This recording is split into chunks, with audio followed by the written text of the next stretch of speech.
Tudo bem, amigos? Início de semana, após um carnaval que não teve carnaval, né? Estamos aqui para falar um pouquinho nesse programa das reformas estruturantes. E hoje, especificamente, sobre a reforma tributária, dando uma ênfase ao terceiro setor, né? Terceiro setor muito importante da sociedade, que colabora demais, né? Especialmente nas suas instituições que ajudam pessoas carentes, ajuda a questão da saúde, a questão da educação, muito afinco, né? Ajudando, inclusive, o governo, né? Ações de governo que o setor privado colabora de forma muito forte, muito abrangente.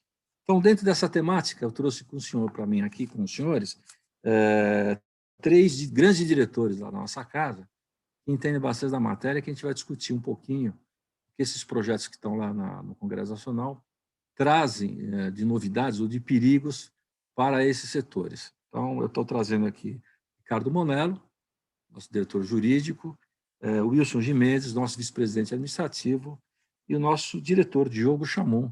Os senhores já conhecem bem, porque ele tem participado bastante das lives com a gente aqui, e é da área institucional aqui, voltada às questões legislativas e governo. Então, primeiro, obrigado pela presença de vocês três, e vamos lá iniciar esse bate-papo aqui gostoso, né? Um tempo que a gente tem mais ou menos uma meia hora, um pouquinho mais, porque é um programa especial, vou gravar um pouquinho mais, e espero que os senhores fiquem até o final aí assistindo, porque ele vai ser muito bom, muito interessante, para que a gente possa refletir, né? Ter uma reflexão forte sobre o que esses projetos de reforma tributária trarão para o destino do país, né? Vale para todos, né? Para todos os setores da economia, inclusive o terceiro setor. Então, de cara, eu jogo a palavra para quem já dá uma palavra inicial. Fiquem à vontade. Bom, então vou tomar a liberdade de começar aqui, cumprimentando cada um que nos assiste, presidente Sérgio Aprobato, amigo, Diogo e o Wilson, e esse tema extremamente oportuno, presidente, no momento que o Brasil discute no aspecto da reforma tributária, alterações da Constituição Federal, da legislação ordinária e todo um fatiamento de projetos que nós sabemos que tramita no Congresso Nacional, que de alguma forma pode impactar positivamente ou negativamente as entidades do terceiro setor. E como o senhor bem colocou, né, os perigos, e como já é comum no nosso cenário político, legislativo, muitas vezes num cenário de crise, de reforma, acredita-se equivocadamente que um dos caminhos é cortar desonerações tributárias, sejam elas imunidades ou isenções, que a gente pode até conversar um pouquinho mais sobre isso. Mas por trás desse regime tributário de desoneração, quer seja imunidade ou isenção tributária, há milhares de organizações e milhões de pessoas e atendimentos em todo o Brasil, tendo em vista que a desoneração tributária é uma das principais, se não a principal fonte de captação. Por que não gastar? Primeiro grande aspecto das entidades é evitar o gasto. Então, a economia tributária, ela é essencial. E só conceituando, antes de passar para o Wilson também, o Diogo e o próprio presidente Sérgio, para aqueles que nos assistem agora, terceiro setor, enquanto conceito geral, são as entidades de direito privado, as instituições que nós, profissionais da contabilidade, chamamos de instituições sem fins lucrativos, que é o conceito mais tributário.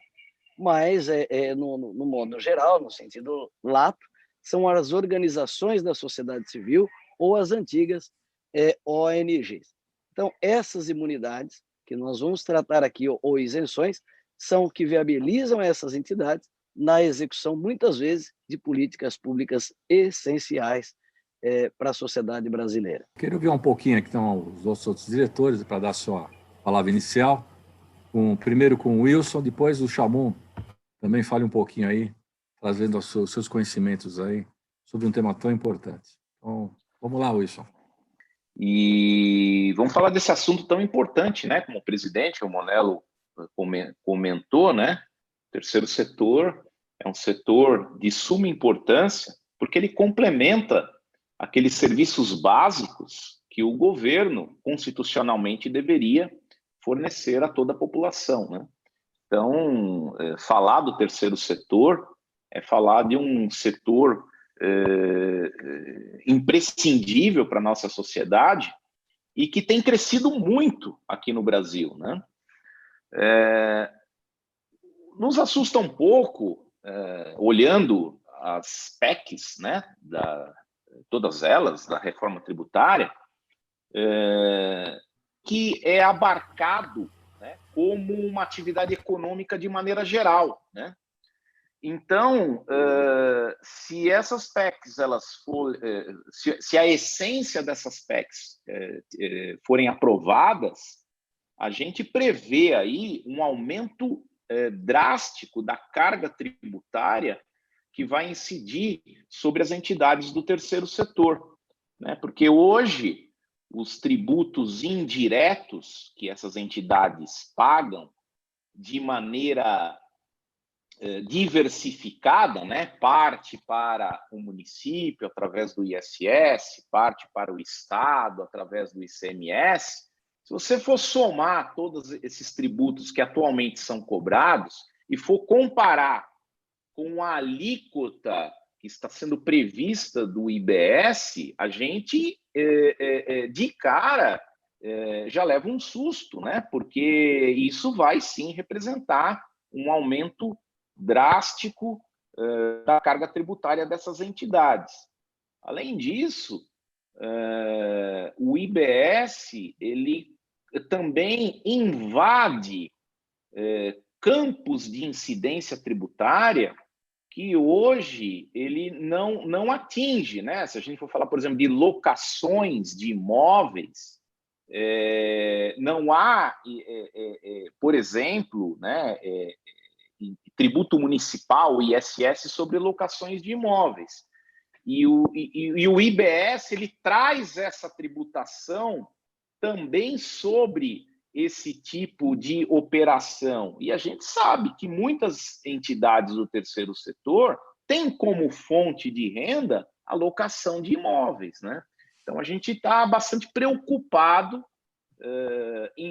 com o desenrolar desses projetos que estão tramitando no Congresso, que falam sobre a reforma tributária e quais serão os reflexos no terceiro setor.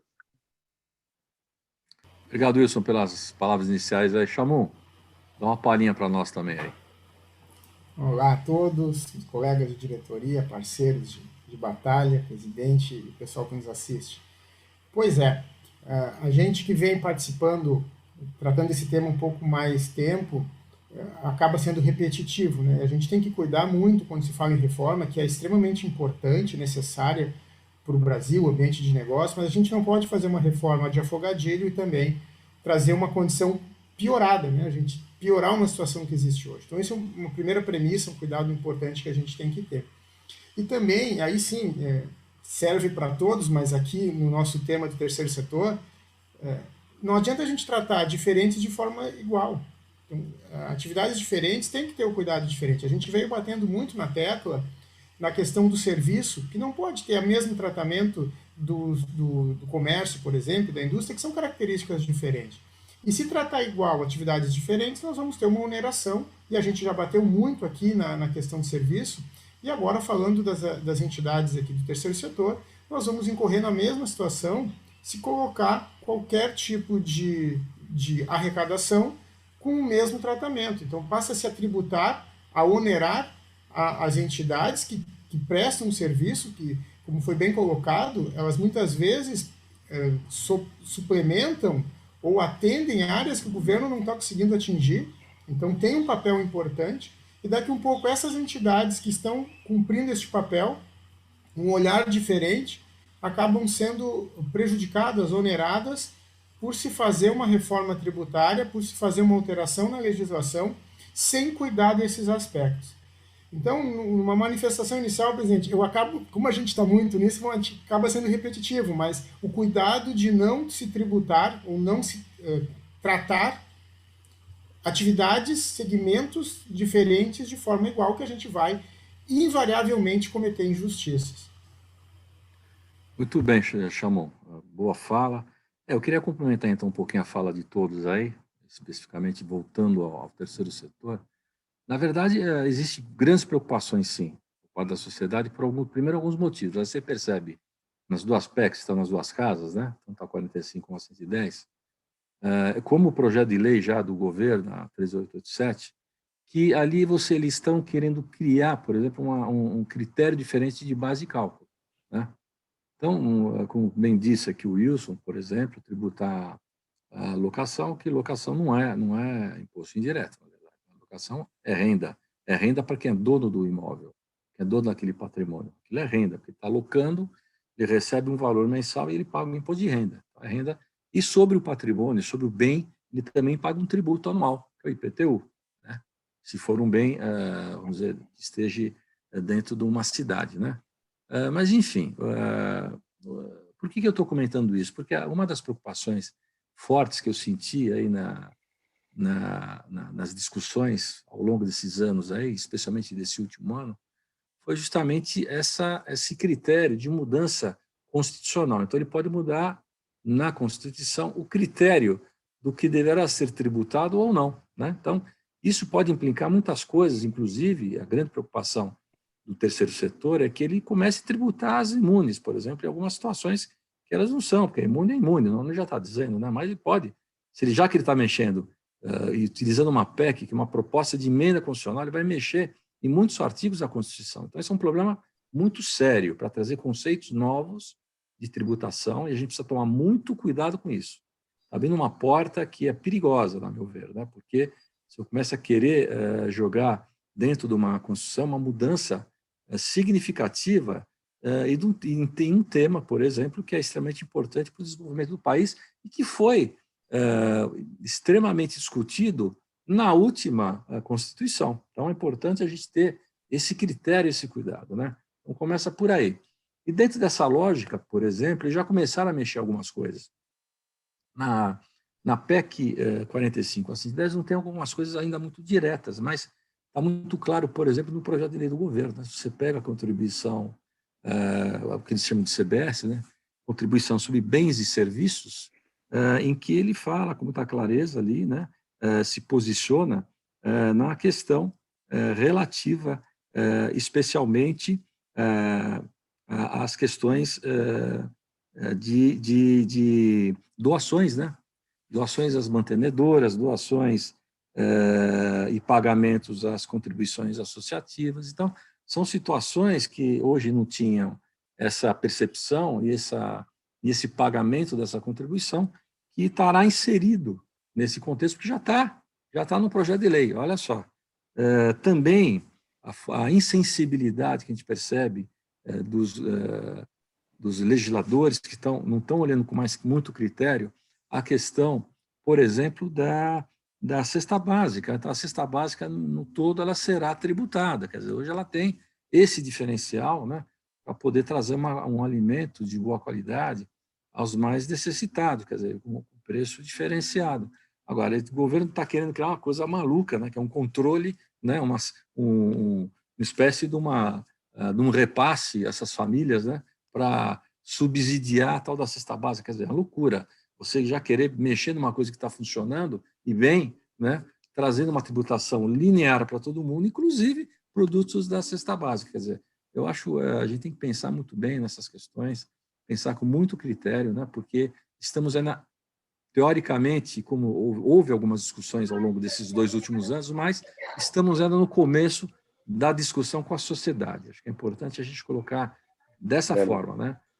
Não podemos achar que meia dúzia de entidades que estão lá, que conseguiram bater na porta do governo, o governo nos escutou, e já está resolvido o problema. Não, não é isso. A gente tem que conversar de forma mais ampla com a sociedade para poder chegar num consenso mais oportuno e equânime a todos, né? A toda a sociedade. Então, eu queria ver um pouquinho você, Monero. Presidente, olha que bacana. O senhor falou uma coisa aí que eu acho que é emblemática na discussão, que é justamente essa tributação do consumo e para se fazer uma justiça social, devolver o imposto para as famílias de baixa renda. Ora, se nós estamos partindo de uma premissa de simplificação, que controle é esse que tem que ser gerado para devolver o dinheiro para a família de baixa renda que se manifestar? Isso, eu acho que essa é uma reflexão muito importante, porque num primeiro momento é uma medida positiva de desfazer, de cuidar de uma justiça social, fazer uma justiça social, mas por outro lado vai totalmente de encontro à premissa da simplificação do modelo. Então, eu acho que esse é um aspecto importante aí que também tem que ser bastante discutido e amplificado. Certo? E aí, Monelo, conta aí. O que você acha de tudo isso? Acompanhei atentamente aí a fala de vocês três, e inclusive começando pelo Ilcinho, e é fato, presidente, assim, olhando hoje, né, o que tem na mesa, o senhor foi até mais enfático no PL 3887, que principalmente nos artigos 20 e 21, ele reconhece ali quem tem imunidade da CBS, e no 21, quem tem a isenção. E aí o que acontece? Esse modelo que nós estamos vendo ali, a imunidade fica para quem tem o certificado de entidade beneficente de assistência social, que a gente chama de SEBAS, o antigo certificado de entidade filantrópica, ou a filantropia em si. Isso, quando a gente fala num ambiente que o Brasil tem quase 800 mil organizações, só vai ter essa imunidade cerca de 11 mil. Ou seja, é desprezível. Ou seja, a grande massa do setor vai pagar a CBS de 12%, que, como bem disse o senhor, Chamu, os outros, o Wilson e todo mundo, já sai de 3 para 12. Ou seja, então, o modelo, ainda que ficasse nos 3%, hoje ele já pesa para a grande maioria. Então, a verdade é que é muito pequeno o número de entidades que têm a imunidade do SEBAS. E isso a gente também precisa refletir, porque é ela que hoje se mostrou uma política assertiva à medida que ajuda a custear saúde, educação e assistência social. Mas está fora desse universo meio ambiente, a cultura, outros movimentos que são muito, muito importantes para a sociedade brasileira. Então, e aí nós vamos ver, já no 21, que não fala mais da imunidade, mas fala da isenção para as igrejas, para os sindicatos, federações e confederações e os condomínios. O outro grande universo, então, vai realmente levar uma pancada violenta, desculpa a expressão, da CBS. Agora, muita gente pensa que as PECs, e a gente tem ouvido falar isso em alguns eventos, o terceiro setor não está alcançado diretamente pelas PECs 110 e 45. É um equívoco, como bem disse o Wilson. Primeiro, porque ainda que ela não trate da imunidade, e a imunidade também é uma parcela pequena, porque o grande universo do terceiro setor está na Lei 9.532, que é na figura das isenções. Ali que está o grande universo, e que é um problema muito sério de obrigações, de exageros, de desproporção de tributação e de obrigação também acessória. Então, a PEC 45, assim como a PEC 110, elas não se referem às imunidades, mas elas tratam, sim, diretamente. Por quê? Como bem disse o Wilson e o próprio presidente, ela cria ali uma base de algo que a gente não tinha, que são os intangíveis, que hoje nós temos muito, franquias sociais, negócios sociais, cessão de direitos, locações e importação de bens. E isso, por exemplo, quando nós temos um hospital, uma entidade de assistência social que faz atendimento, uma escola, uma universidade, ela importa bens, ela importa serviços. Então, e mesmo não sendo nessas 3 áreas, ela também vai ser alcançada. E, como bem disse o presidente, de alguma forma ou outra, e já histórico no Brasil, não só na Constituição, que é mais difícil de mexer, mas em normas infraconstitucionais, a tentativa de se mudar ou alargar a base. Foi o exemplo da Instrução 247, que criou uma aberração jurídica do seguinte: se a entidade, e isso volta no PL do governo, ou seja, se a entidade tem alguma atividade econômica, ela então não tem benefício tributário. Por que isso é ruim? É muito ruim e pode ser ruim também para as imunes. Porque você está reconhecendo uma imunidade, em tese, para um grupo da parte da doação, daquilo que é espontâneo. Mas aquela escola, aquela obra que tem uma atividade meio, que precisa buscar uma autossustentabilidade, ela vai ser tributada. Então, ela sai do zero e vai para muito. Né? Então, porque hoje nós não temos. Então, veja como o Chamun falou ali da reflexão, ao mesmo tempo que nós queremos que as entidades não dependam só de doações ou não dependam de recursos públicos, o Estado, através de projetos e dele ou do próprio legislativo, ele cria um modelo seguinte: se você for autossustentável, se você trabalhar, gerar uma renda, você vai ser penalizado. Então, o que nós encontramos hoje é exatamente essa situação. Na PEC 110, tem 2 itens que são perversos também, que ele altera ali no aspecto das contribuições sociais. Por exemplo, cria um parágrafo no 195, que dispõe das contribuições à Seguridade Social, que outras fontes poderão ser estabelecidas para custeio da Seguridade. Isso é ruim para qualquer setor, de serviços ou indústria, inclusive sem fins lucrativos. Porque quando a gente dá um cheque meio em branco, olha, precisou cobrir a Previdência, está liberado para instituir outras fontes, você já está se dando um cheque em branco. Então, a proposta que está na 110 de alterar o 195, parágrafo 14, é ruim. E o outro ponto, inclusive com o adicional do IBS. Ou seja, isso que a gente já começa ruim, pode ficar pior. E tem uma outra perversidade, também nas PECs, que há uma sensação seguinte: vamos desonerar a folha de pagamento e jogar para o faturamento. Agora estou falando do terceiro setor.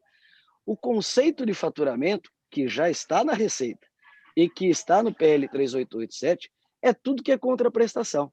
Então, a entidade faz um bazar, faz um evento, faz um curso, faz um atendimento de saúde que não seja SUS, porque a lei isenta quem é a receita do SUS, a PEC. Só que quem faz a saúde particular, até porque se o hospital for viver só do SUS, ele está perdido, ele vai ter carga tributária mais alta que a empresa do lucro real. Então, são reflexões que nós precisamos trazer, e aí, para temperar as maldades ali das PECs, ele cria uma limitação que, assim, numa visão de responsabilidade fiscal, ela é boa. Não se pode conceder novas isenções. Com isso, nós vamos fechar um espaço para pleitos antigos na área, como eu falei há pouco, meio ambiente, cultura, pesquisa. O Brasil não desenvolve pesquisa. Ou seja, se alguém tiver que investir em pesquisa, não tem imunidade. E aí vai ser proibido, pelas alterações das PECs aí 45 e 110, novas isenções, por exemplo, para entidades de pesquisa lá na frente, principalmente se ela não estiver dentro de uma universidade. Então, é importante nós lembrarmos que temos, por exemplo, vários projetos, PEC 45, 110, o 3887, que o senhor trouxe aqui, e os outros 2 que vão correndo ali paralelo, mas podendo fazer um grande estrago, e o senhor participou de uma live recentemente muito boa, que é o PL, Projeto de Lei Complementar, o 27420 e o 13419, que ambos tratam da imunidade das entidades de educação, saúde e assistência social, através do SEBAS e as contribuições sociais. Veja bem, você deu uma explanada bem importante, Monello, bem ampla, né, dessas questões todas, essa reflexão que tem que ficar os nossos ouvintes aí para a sociedade, né? Vejam só a natureza da discussão que está se colocando nessas aspectos e nesse projeto de lei do governo. Primeiro que o projeto de lei do governo é um de 4, né? Na verdade, ele falou que ia soltar de forma fatiada, soltou um e faltam mais 3 para se concluir tudo que se pretende fazer em termos de reforma tributária. Ele não quer mexer apenas nos impostos indiretos, né? Agora, veja bem a temeridade da situação, como eu coloquei. Na verdade, as 3 propostas que já estão ali apresentadas, na verdade, trazem esse conceito de base ampliada, quer dizer, um conceito absurdo, abstrato e absurdo, porque você quer, na verdade, tributar com os tributos indiretos, onde hoje não é tributado, porque não é da tributação desse tributo indireto. Então, por isso que eles soltaram como PECs. Então, o que fica de alerta é que pode sim mexer muita coisa hoje, que a gente está até tranquilos, porque nos dá uma garantia constitucional, né? Alguma mudança constitucional que traga novos conceitos de tributação. Essa que é a preocupação maior. Aí, muitas das coisas que hoje, por exemplo, que é imunidade, pode deixar de ser imunidade. Quem está dizendo que estamos isentos disso? Não estamos isentos disso. Não existe isenção disso. Existem algumas sinalizações, que foi colocado de forma muito clara aqui pelo Monello, sinalizações, de que algumas coisas já estão sendo revisitadas e estão sendo tributadas, né? Mas, evidentemente, a imunidade ainda não existe essa forma de se fazer isso na imunidade, mas na isenção fiscal, sim. Você percebe claramente na isenção fiscal que já existe aí um conceito um pouco diferente para poder tributar e abocanhar um pouco mais de recursos ao governo. Então, a gente precisa tomar muito cuidado nas análises que serão feitas daqui para frente com essas apostas que estão lá de reformas, né? E se tratando de terceiro setor, bem como colocou o Ricardo, o próprio projeto de lei complementar, a 274, né, que regulamenta aí os SEBAs da saúde, educação e assistência social e deixa de fora outras áreas da economia, né? Vamos colocar, da economia social, né? Se é que a gente pode colocar dessa forma, né? Que trata especialmente do meio ambiente, que é um tema extremamente sensível para o governo, hoje para os governos, né? Hoje o mundo está olhando isso com muita clareza, né? E o Brasil não está falando nada sobre isso, está desincentivando essas entidades a tomarem um cuidado maior com o tal do meio ambiente. Quer dizer, uma questão absurdamente importante. A questão cultural, uma outra questão. Todo país tem que preservar a sua cultura, óbvio, o Brasil não foge disso. Nós precisamos dar uma atenção enorme para isso, né? Especialmente nas pesquisas, né? A questão de pesquisa, que o país tem formado cabeças brilhantes nessa questão de pesquisas científicas e que, infelizmente, estão indo fora do país, porque aqui, infelizmente, a gente não consegue segurar com critério essas cabeças brilhantes para que a gente possa ser uma referência mundial nessa questão também das pesquisas. Então, fica aí essa minha fala aí para a nossa ponderação. A gente não pode se esquecer que, por natureza, as entidades do terceiro setor, do ponto de vista tributário, as pequenas entidades do terceiro setor, do ponto de vista tributário, ela já não tem a vantagem competitiva que as empresas pequenas têm. Então, ela já está concorrendo em desigualdade. Para equilibrar esse jogo, a FENACON ativamente até participou da campanha do Simples Social, né? Que tinha como objetivo criar um Simples Nacional, né? Para as entidades do terceiro setor. Porém, com essas reformas tributárias, se a situação já não está boa pelo fato dessas pequenas entidades não terem um regime diferenciado para optar, essas PECs que estão correndo no Congresso, elas trazem na sua essência uma situação tributária ainda pior. Então, se a situação já não era boa, ela tende a piorar ainda mais. Perfeito. É isso mesmo, Wilson. Você tem toda a razão. Então, a gente tem que ficar muito atento, muito preocupado com essas questões aí, porque as coisas estão avançando de uma maneira, você vê agora, mudando um pouco, mas também trazendo a questão de outras propostas de reforma tributária, né? Vou falar um pouquinho do Simplificar Já, não está muito nesse contexto, não está, mas está, né? Na verdade. Que se você analisar o critério daquela proposta, ela é muito mais interessante para a população, para as empresas, para o governo, do que essa mudança radical, né? De mudança de conceito, radical, de criações aí de uma nova forma de tributação. Então, isso daí, na verdade, é muito ruim. A outra, Simplificar Já, ele trabalha em cima do que temos hoje, de forma muito bem pensada, ou seja, você vai simplificar um tributo que você já conhece.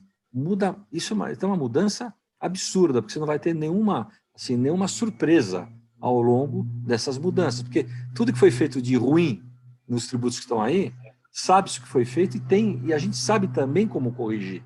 Então, é muito mais lógico, ao meu ver, pensando com mais racionalidade, pegar o que está aí e, se de fato, simplificar, fazer ele funcionar de forma efetiva para que não haja também guerra fiscal, que não haja uma série de situações que se pensou e com critérios simples até, né? Então, eu estou trazendo essa questão porque a gente percebe que lá o que se pretende lá muito é protagonismo, né? E muitas vezes o protagonismo não está numa solução mais simples, né? Está em trazer coisas novas, diferenciadas, que poderão, enfim, ser bom para o país ou não, né?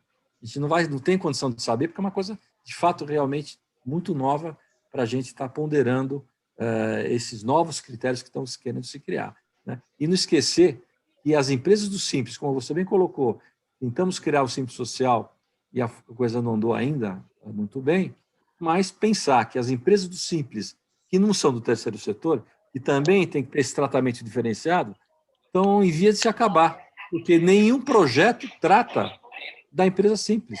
Nenhum projeto fala o que fazer com a empresa simples. Ao contrário, o que se fala em reduzir ainda mais os créditos que elas podem transmitir, desincentivando o mercado de comprar de quem está no sistema simplificado. É um absurdo total. Então, a gente precisa pensar com muito critério essas mudanças todas, né? Então, Monello, antes do Diogo falar, você querer falar, vamos lá, a palavra é sua. O Wilson tocou num assunto extremamente oportuno, viu, Wilson? Parabéns. E vale lembrar, a FENACOM participou de discussões no Congresso Nacional, desde a reforma da Previdência e agora também na reforma tributária, e também trazendo essas sugestões para o terceiro setor.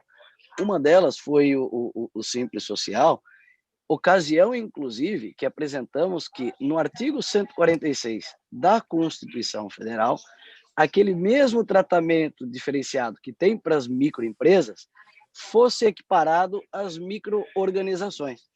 Então, esse foi um trabalho importante que nós fizemos ali.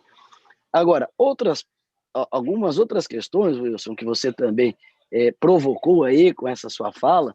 Por exemplo, uma entidade, ela não tem um aproveitamento, por exemplo, do ICMS. Então, numa operação de compra e venda de mercadoria, ainda que seja atividade meio dela, para gerar recurso, é importante lembrar, a entidade gera recursos, tem superávit, mas por lei e por estatuto, isso tem que ser reaplicado na entidade. Diferente da empresa, que isso vira lucro e faz parte isso da realidade de uma empresa. O terceiro setor, ele reinveste.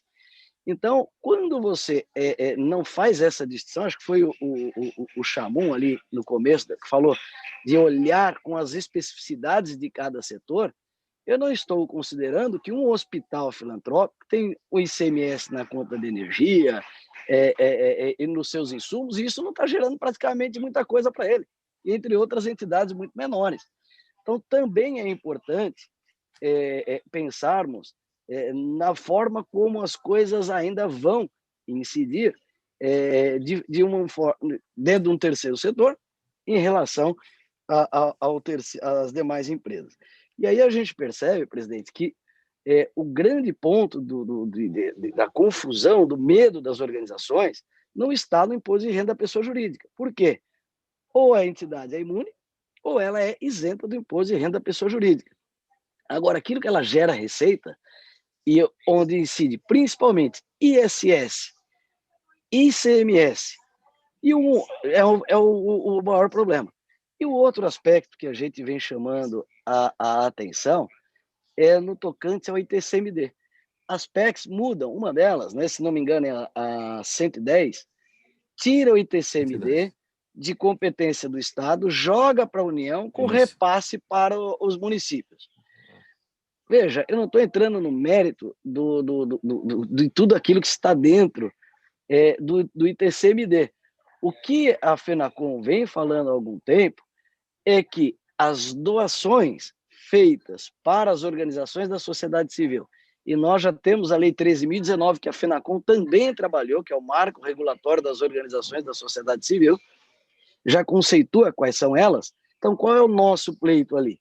Que as doações para as OSCs, para as ONGs, não seja tributada. Porque nós saímos de um cenário, em alguns lugares, onde há isenção, e há lugares que chega a 8%.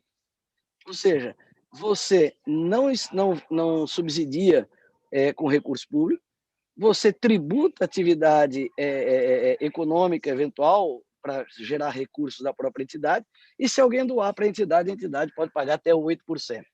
Então, o que nós temos falado é nesse sentido, que as doações para as OSCs, nas suas finalidades, não sejam tributadas. Por exemplo, o presidente acompanhou anos atrás, e quando ele começou as viagens, os seminários internacionais, muitas universidades fora do Brasil vivem com valores expressivos de doações de ex-alunos e de empresas.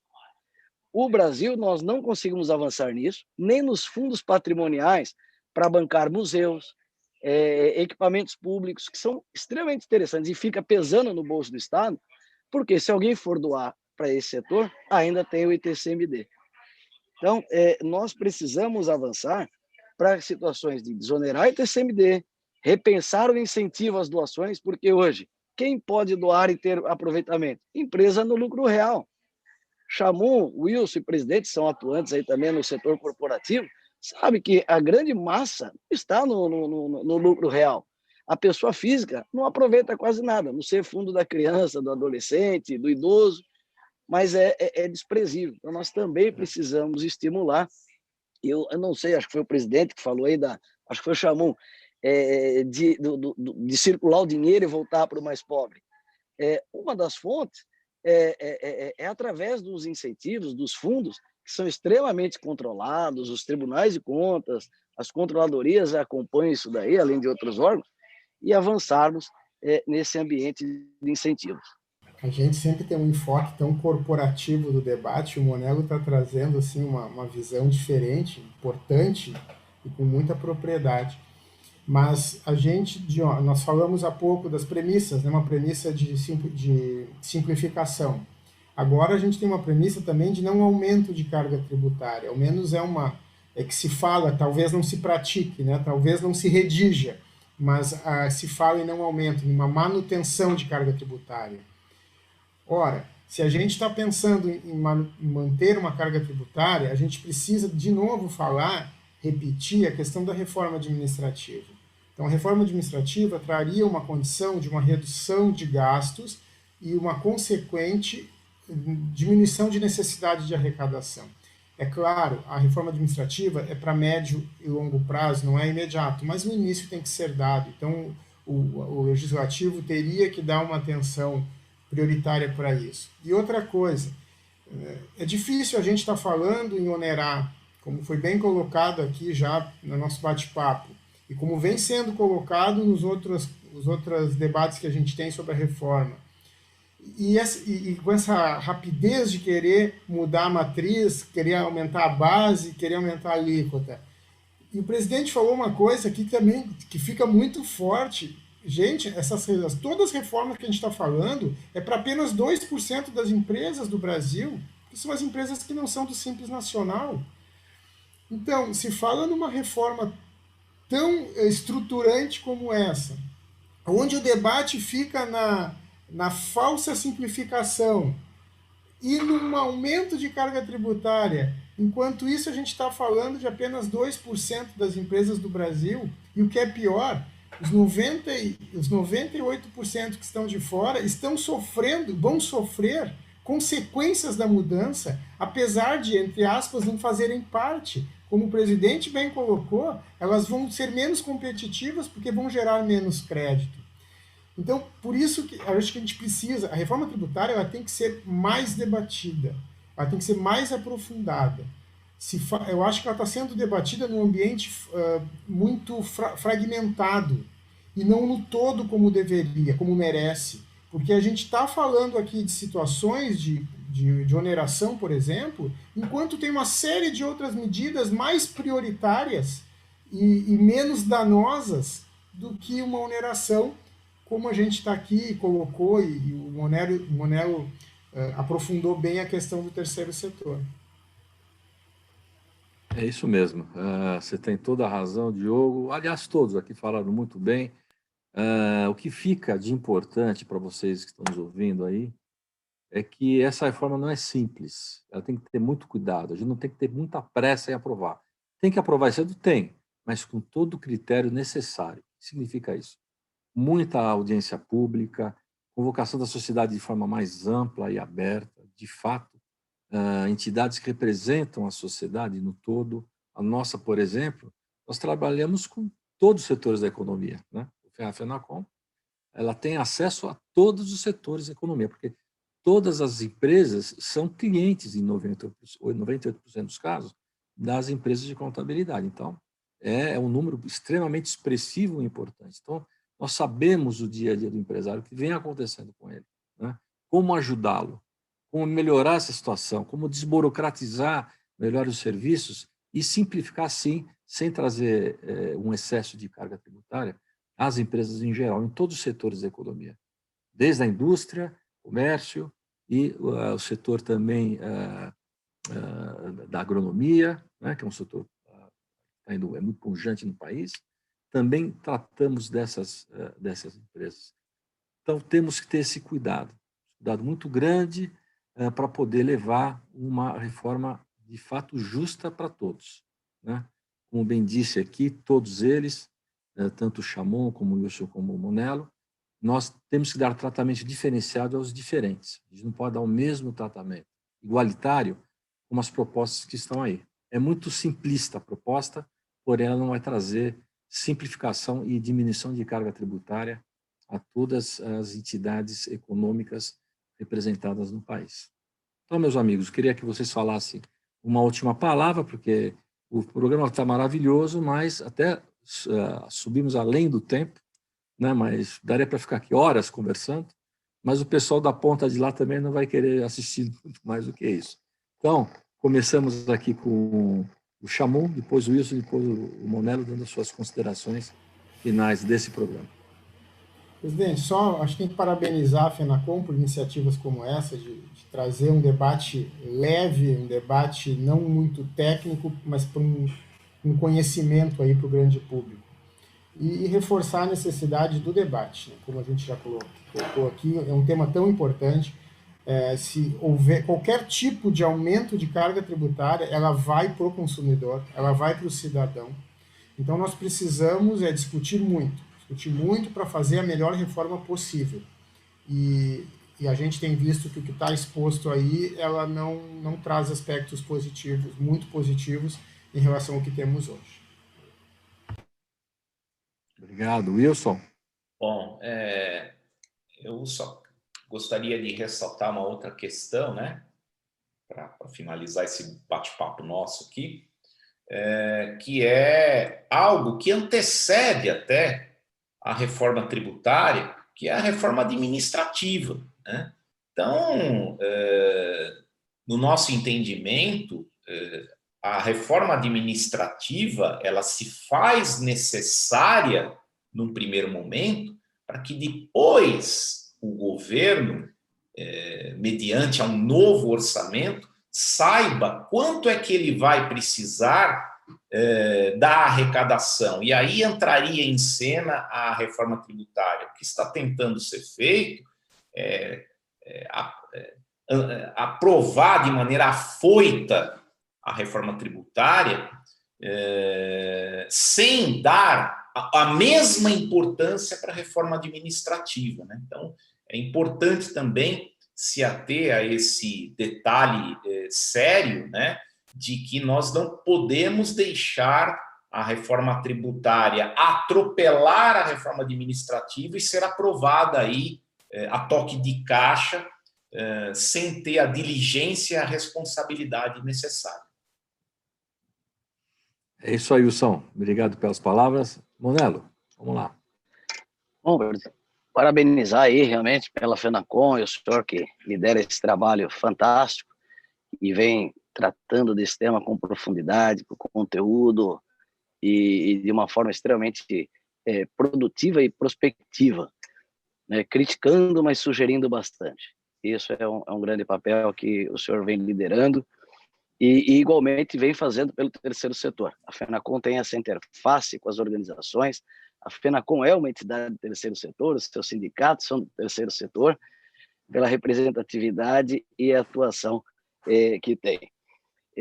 Eu digo que, por outro lado, né, para o setor empresarial e o contábil, vale a pena observar que toda essa matéria tributária ela também desemboca na percepção do quão importante é a contabilidade, a apuração, os controles, as boas práticas de gestão, a auditoria para o terceiro setor.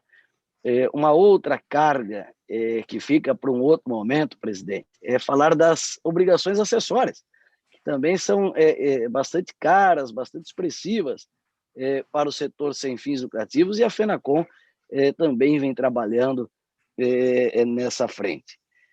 E como bem falado aqui, a reforma é mais do que necessária. O Brasil pede há muito tempo, mas não pode ser num atropelo, sem considerar as especificidades.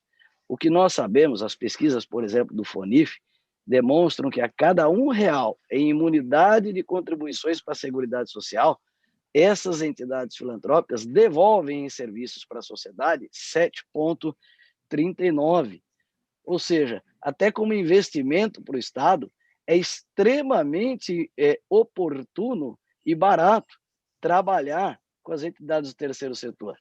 O SUS brasileiro, mais de 60% da saúde brasileira é mantida, atendida pelos hospitais filantrópicos. Isso mostra o quão esse setor é eficiente, mais barato e atrativo, estrategicamente falando, para o próprio Estado. Isso, então, eu diria que temos que fazer as reformas, mas sem penalizar um Brasil de grande impacto social e que historicamente vem demonstrando que dá muito certo e faz um belo serviço para toda a sociedade. Obrigado, presidente. Meus amigos, um grande abraço, uma honra estar com vocês aqui. Bom, meus amigos, eu agradeço, então, a presença de 3 brilhantes diretores. Você vê que o debate foi gostoso, bastante aprofundado, né? Poderia ficar toda falando aqui em diversas questões que foi colocada, né? Obrigações acessórias, né? A reforma administrativa, tudo impacta, na verdade, a sociedade, né? Impacta de forma muito clara, muito forte. E também a reforma tributária, né? Especialmente essas 2 questões que foram levantadas aqui, né? Tanto o impacto das obrigações acessórias como o impacto da reforma administrativa, que, teoricamente, deveria vir primeiro, né? Não sei se virá primeiro, a gente não sabe ainda qual vai ser o critério. Mas a ideia, como esse programa trata dessas 2 grandes reformas estruturantes para o país, administrativa e tributária, talvez fazer um outro programa com essa mesma turma aqui, só para discutir a reforma administrativa, né? E também tem muitas situações interessantes ali. Eu tenho acompanhado, tenho entrevistado muita gente, tanto os nossos congressistas como o pessoal do executivo, né? Pessoas ligadas ao servidor público, enfim, para poder debater, entender o que eles estão achando dessa nova proposta de reforma administrativa, que é importante para o país. Como bem colocou o Chamon, é uma reforma que, na verdade, ela vai trazer benefícios daqui para frente, né? Ao longo do tempo. Isso a gente vai, talvez, entrar no detalhe numa outra live como essa, mas é importante os senhores conhecerem o que se pensa, o que está acontecendo naquela casa, no Congresso Nacional, com relação a essa temática também. Então, agradeço novamente a participação de todos, um bom abraço e bom fim de... né? Não sei se é feriado, se é carnaval, se é ponto facultativo, quer dizer, aconteceu de tudo nessa sala da Rússia que a gente está vivendo, ok? Um grande abraço e até o próximo programa semana que vem.